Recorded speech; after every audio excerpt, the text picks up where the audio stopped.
Hello, Wu Ming here. So ever since I've been training on video and sharing it online, there has been a constant debate as to your fist orientation or fist positioning at the moment of impact. Some people would suggest a vertical fist. Some people would suggest a vertical fist with the top two knuckles, the index and middle knuckle being the striking surface you want, whereas in, say, Wing Chun, it is actually the bottom three knuckles that is considered the correct striking surface. Also, there is in Okinawan karate, even you can see people do this in UFC, but kind of a diagonal type positioning. You can do it this way as well, which is a more modern karate type way, which is pretty much horizontal. Okinawan karate is more like this, or just slightly turned, or just slightly not horizontal. And what I wanted to talk about, and of course you can use back fists and hammer fists and things like this as well, but what I wanted to talk about is that really essentially from all my training, and it's something I've thought about a lot because people have really strong feelings about it, thinking that their way is the best way in regards to this. But what I've really come to realize as I practiced all these different types of orientations is that certain orientations are better for certain type of strikes.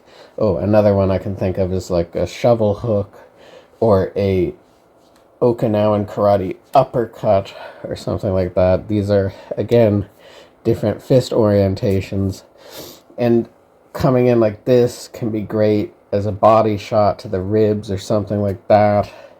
The horizontal punch can be great for punching someone's throat.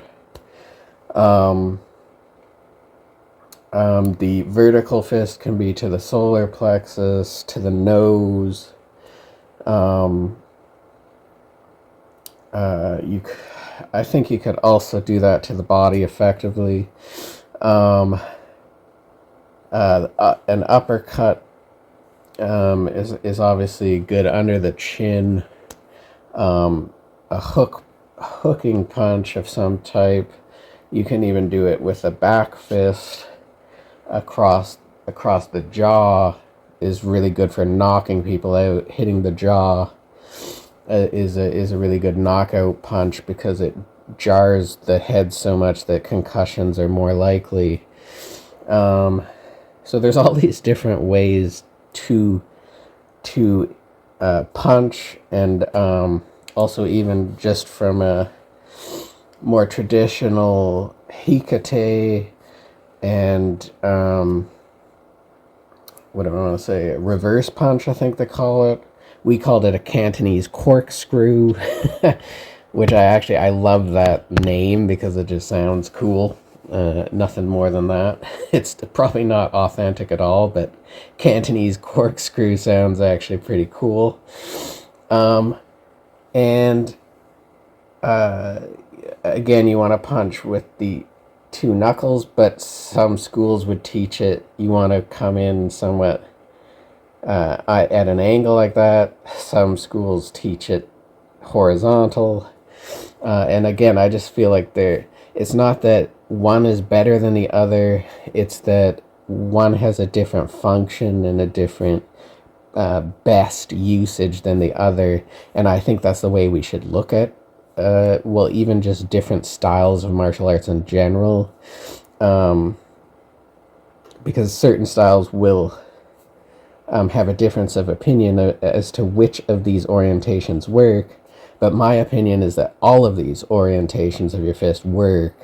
It's just a matter of when is the best time to use that, and in what situation, and to what target is it the best situation to use that orientation. And that's, I think, what a master would focus on, as opposed to saying his way is the only way, and there's no other usage for these other orientations. Anyways, blessings to everyone. Hello, Wu Ming here again. In the last video I made, I was talking about fist orientation in a punch, and how many different styles disagree on what is the right orientation and the right striking surface, which could be the top 2 knuckles or the bottom 3 knuckles. And some things I left out, or a few things that I can remember right now that I left out, is also you can do this fist orientation, and you can combine this by say someone's coming in with a strike, a parry, moving your head out of the way, and then coming in and striking. And this could be a good target, could be the temple for that, or the side of the jaw, or even, I suppose, the nose. And then another thing I wanted to discuss is some styles suggest turning the punch just at the end before hitting the target, and some, like Okinawan karate, suggest actually staying in this position when you strike, and then turning after you've actually hit the target of the opponent. And again, I feel there are different advantages to all of these things, and different circumstances that you would use them in.